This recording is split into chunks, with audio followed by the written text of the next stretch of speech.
காப்பீடு எடுப்போருக்கு காப்பீடு கிடைக்க வேண்டும் என்றால் எல்லாம் முறையாக இருக்க வேண்டும். அதில் நம்முடைய தவறுகள் இருக்கக்கூடாது. இல்லாவிட்டால் காப்பீடு என்பது கிடைக்காமலேயே போகும். ஏனெனில் காப்பீடு நிறுவனங்கள் பணத்தை இழப்பீடாக தருவதற்கு பல்வேறு கட்டுப்பாடுகளை விதித்து வருகின்றன. இந்நிலையில் அதிவேகமாகவும் பொறுப்பற்ற முறையிலும் வாகனம் ஓட்டி விபத்தில் சிக்கி உயிரிழப்பவர்களின் குடும்பத்துக்கு இழப்பீடு வழங்குவது காப்பீடு நிறுவனங்களின் பொறுப்பு இல்லை என உச்ச நீதிமன்றம் தீர்ப்பளித்துள்ளது. காப்பீடு விவகாரத்தில் பல்வேறு சிக்கல்கள் நடைமுறையில் இருக்கிறது. காப்பீடு எடுத்தவுடன் காப்பீடு இனி கிடைத்துவிடாது.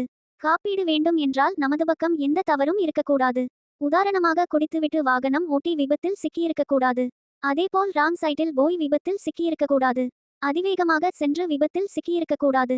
அதேபோல் குடித்து குடலை கெடுத்து செத்து போயிருக்கக்கூடாது. இப்படி பல்வேறு சிக்கல்கள் நிபந்தனைகள் உள்ளன. விபத்தில் சிக்கி உயிரிழந்தாலும் அதில் உயிரிழந்தவர் மேல் தவறு இல்லை என்றால் மட்டுமே காப்பீடு இனி கிடைக்கும். உச்ச நீதிமன்றத்தின் தீர்ப்பை பார்ப்போம். கர்நாடகாவை சேர்ந்த ரவிஷா என்பவர் கடந்த 2014ஆம் ஆண்டு ஜூன் 18 நத்தேதி வேகமாக காரை ஓட்டிச் சென்று விபத்தில் சிக்கியுள்ளார். தனது தந்தை, சகோதரி மற்றும் அவரது குழந்தைகளுடன் சென்றபோது ஏற்பட்ட இந்த விபத்தில் ரவிஷா உயிரிழந்திருந்தார். 80 லட்சம் இழப்பீடு வழங்க காப்பீட்டு நிறுவனத்துக்கு உத்தரவிடக்கோரி ரவிஷாவின் மனைவி, மகன் ஆகியோர் கர்நாடகா உயர்நீதிமன்றத்தில் வழக்கு தொடர்ந்தனர்.